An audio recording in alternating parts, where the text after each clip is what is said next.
Je suis donc arrivé au camp Alpha Yaya. L'ambiance était un peu morne, parce que habituellement, comme je vous ai dit, c'est dans les soirées que le travail se fait, et donc il y avait de l'affluence, il y avait du monde. Vous savez, le pouvoir attire beaucoup de monde venant de tous les horizons, et le camp Alpha Yaya ressemblait pratiquement à cette époque à une grande agglomération, tant il y avait beaucoup de monde. Mais puisque on rentrait tous de voyage, parce que la plupart d'entre nous avaient effectué le déplacement de l'abbé, il n'y avait pas grand monde. Donc je n'ai pas eu du mal, ni mis du temps à traverser le salon qui mène à gauche à son bureau et à droite dans ses appartements. Lorsque j'ai pénétré dans ses appartements, le capitaine n'avait même pas de béret, il était extrêmement fatigué. C'est comme s'il sortait à peine du lit, compte tenu sans doute des informations qu'il avait reçues par rapport aux préparatifs de la manifestation. Je ne saurais le dire. De toutes les façons, il n'était pas en tenue de travail et il n'était pas derrière son bureau. Donc, il s'est rappelé de la discussion qu'on avait eue à l'ABI et de ce que j'avais fait comme observation, et ça l'a intéressé que nous refassions la discussion. Nous avons refait la discussion, et à la fin, il était d'accord d'appeler les organisateurs de la manifestation pour trouver un accord avec eux sur les conditions et les modalités de l'organisation de leur manifestation. C'est à sa demande, ce n'est pas moi qui en ai pris l'initiative, c'est à sa demande que j'ai appelé l'ancien Premier ministre et président de l'UFR, M. Sidya Touré. Et je précise à ce stade que ce n'était pas la première fois que j'appelais quelqu'un pour le président Moussa Dadis. Pour ceux qui l'ont connu, rarement lui-même utilisait son téléphone. Son téléphone était pratiquement tout le temps fermé. Il ne l'ouvrait que lorsqu'il le voulait, lorsqu'il s'agissait d'appeler un proche ou une tierce personne de son choix. Sinon, la plupart du temps, c'est par le téléphone de ses collaborateurs que nous parvenions à entrer en communication avec lui. Ce n'était vraiment pas un homme qui était porté sur le téléphone.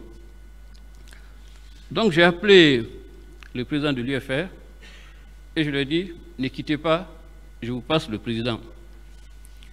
Donc le capitaine a commencé la conversation par les civilités habituelles et ensuite il lui a dit qu'il était d'accord que la manifestation ait lieu, mais qu'il avait 2 points sur lesquels il voudrait discuter avec lui.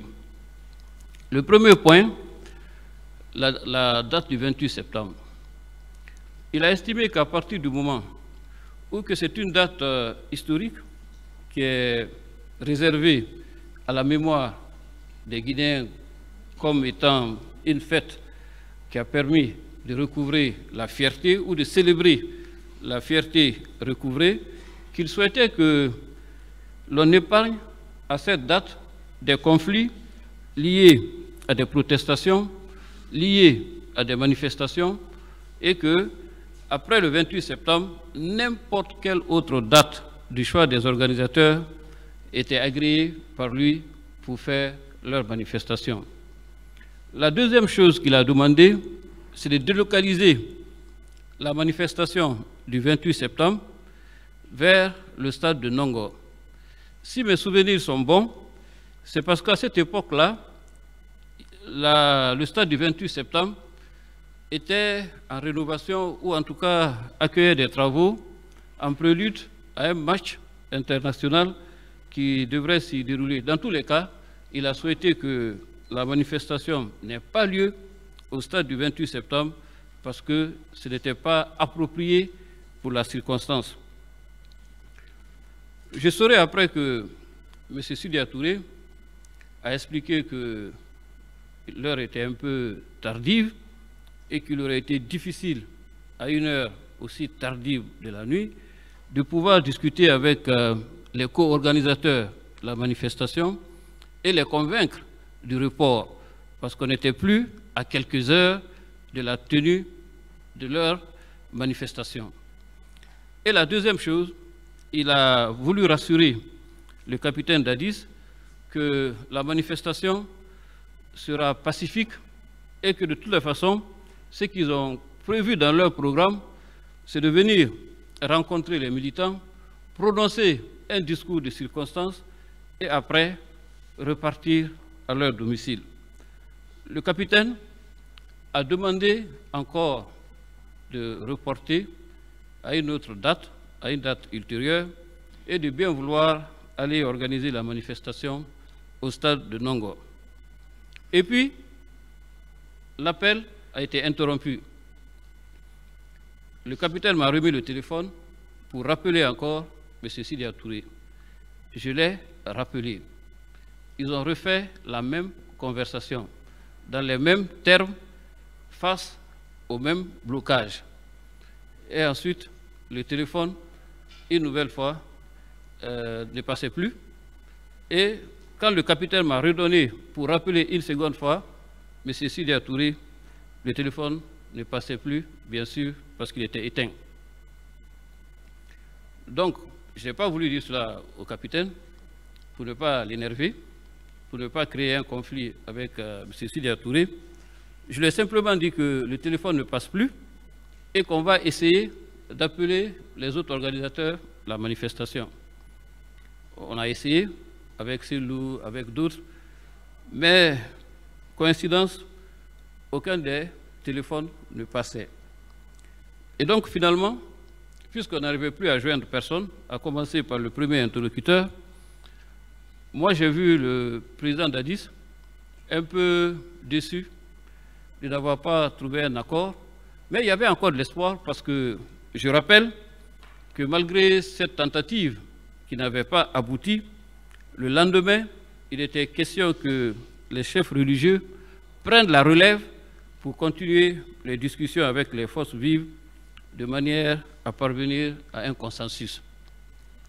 C'est dans ce cadre et dans cet esprit, dans cette optique, que les chefs religieux, vous vous rappellerez, se sont rendus très tôt, dans la matinée du 28 septembre, pour rencontrer Jean-Marie Doré et d'autres leaders à son domicile. La rencontre a bel et bien eu lieu, mais je ne peux dire ce qu'il en a résulté, puisque je n'étais pas présent et témoin de la scène, mais je connais l'esprit qui a prévalu à la rencontre entre ces leaders et les chefs religieux. C'était de continuer le processus de discussion, de négociation, de médiation entamé la veille et qui, le 27 septembre, était inachevé. La discussion du 27 septembre est une symphonie inachevée parce qu'on n'a pas pu aller au bout de la discussion avec M. Sidya Touré et on n'a pas trouvé l'accord que nous avons souhaité avec les forces vives par rapport à l'organisation, la manifestation qu'ils avaient projetée. Voilà pour ce qui est de l'appel intervenu entre le capitaine Moussa Dadis Camara et M. Sidya Touré. Je suis rentré chez moi dans la nuit du 27, juste après l'appel du capitaine Dadis à Sidya Touré. Et comme je rentrais de voyage, j'étais fatigué, on avait accumulé de la fatigue, parce que, comme je l'ai dit, le travail se faisait de nuit, et au bout d'un certain temps, la nature humaine ayant des limites, j'étais vraiment fatigué.